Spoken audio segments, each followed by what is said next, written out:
தப்புன்னு தெரியாமல் நம்ம பண்ணிட்டு இருக்க தப்பை பற்றி தான் நான் உங்கள்கிட்ட பேச போகிறேன். தயவு செஞ்சு ஸ்கிப் பண்ணிடாதீங்க. ஒரு முக்கியமான விஷயம் சொல்கிறேன். இதனால் நிறையா பேர் மைண்ட் செட் வந்து மாறும். கண்டிப்பாக நம்ம மக்கள் எல்லாம் பயனடைவாங்க. இப்போது நம்ம எல்லாருமே இப்போது இருக்கிற காலகட்டத்தில் ஆன்லைன் ஷாப்பிங்னு நிறையா ஓடிட்டே இருக்கும். நம்ம சின்ன பொருள்லேருந்து ஒரு 10 ரூபா 20 ரூபா காய்கறியிலேருந்து எல்லாமே, காய்கறியிலேருந்து ட்ரெஸ்ஸுலேருந்து இன்னும் எல்லாமே வந்து நம்ம ஆன்லைன் ஷாப்பிங்காக பண்ணிகிட்ருக்கோம். இதில் ஒரு டிஸ்அட்வான்டேஜ் இருக்குது. அது என்ன சொல்கிறேன் அப்படின்னு சொல்லி பார்த்தீங்கன்னா, நம்மளை நம்பி தான் பக்கத்தில் இருக்க கடைக்காரங்க, சைடில் இருக்க கடைக்காரங்க நம்மளை நம்பி தான் கடை வச்சுருக்காங்க. அவங்க செலவு பண்ணி இங்கே இருக்கிறவங்க நம்மளை வந்து வாங்குவாங்க அப்படின்னு சொல்லிட்டு நம்ம வந்து வாங்காமல் நம்ம வந்து ஆன்லைனில் மொபைல்லேருந்து ஷாப் பண்ணுறோம். இதனால் என்ன ஆகுது அப்படின்னு சொல்லி பார்த்தீங்கன்னா, இந்த 2 வருஷத்தில் மட்டும் பல லட்சக்கணக்கில் 3 லட்சக்கணக்கில் வந்துட்டு சிறு குறு வியாபாரிகள் வந்துட்டு காணாமல் போயிட்டாங்கன்னு சொல்லி இது சர்வே சொல்லுது. சரி, அவங்க காணாமல் போனால் நமக்கு என்னப்பா அப்படின்னு நீங்கள் நினைக்கிறீங்களா? நீங்கள் எல்லாத்தையுமே ஆன்லைனில் ஷாப் பண்ணிகிட்டே இருக்கீங்க. இதே மாதிரி தொடர்ந்து ஷாப் பண்ணிகிட்டே இருக்கீங்கன்னு வச்சுக்கோங்களேன். தொடர்ந்து ஒரு 5-10 வருஷத்தில் எல்லாமே நீங்கள் ஆன்லைனில் ஷாப் பண்ணுறப்போ இந்த சிறு குறு தொழில் செய்கிற வியாபாரிகள்லாம் இருக்கவே மாட்டாங்க, அழிஞ்சு போயிடுவாங்க.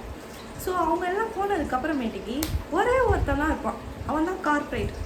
அப்புறம் சரி, அவன் தான் நமக்கு கம்மியாக கொடுக்குறான் அப்படின்னு சொல்லி நீங்கள் வாங்குவீங்க. ஆனால் அவன் வந்து கரெக்டாக இந்த எல்லா பிஸ்னஸையும் அவன் கார்ப்பரேட் அழிக்கல, நம்ம தான் அழிக்கிறோம். அழிஞ்சதுக்கப்புறம் அவன் வச்சது தான் ரேட்டு. அதுலேருந்து நம்மளால் தப்பிக்க முடியாது. அப்போல்லாம் நம்ம மிஸ் பண்ணுவோம். இந்த சிறு குறு தொழிலாளிகளை வந்து நம்ம மிஸ் பண்ணிட்டோமே. நம்ம பக்கத்தில் இருக்கிற கடைக்கு இறங்கி போங்க. நான் ஆன்லைன் ஷாப்பிங் தப்புன்னு நான் சொல்லவே வரலைங்க.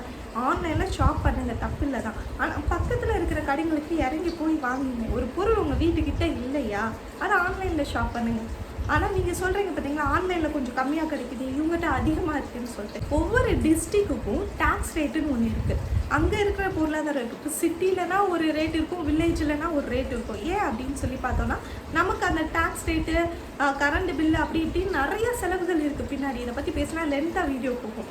ஸோ அந்த செலவுக்கு ஏற்ற மாதிரி தான் அவர் ஒரு ப்ராஃபிட் ஃபிக்ஸ் பண்ணியிருப்பார். அந்த ப்ராஃபிட்டுக்கு ஏற்ற மாதிரி தான் காசு. நீங்கள் ஒன்று நினச்சிக்கோங்களேன், ஒரு 50 ரூபா 100 ரூபா கூட இருந்தாலும் உங்கள் கிட்ட இருக்கிற கடைகளில் போய் வாங்குங்க. நம்மளும் வாழுவோம், நம்மளால் மற்றவங்களையும் வாழ வைப்போம்.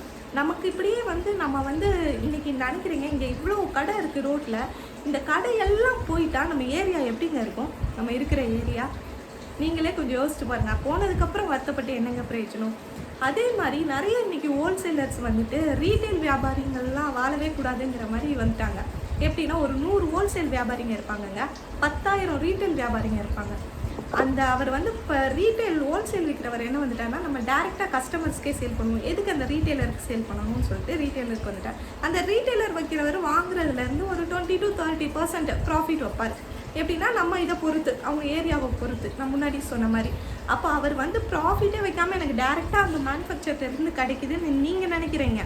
நமக்கு இது காசு கம்மி அப்படின்னு சொல்லிட்டு இந்த 10,000 குடும்பம், இந்த ரீட்டைலர் குடும்பம் இருக்குது பார்த்தீங்களா, அதெல்லாம் அழிச்சிட்டு தான் நம்ம வந்து அவர்கிட்ட வாங்கிட்டுருக்கோம்.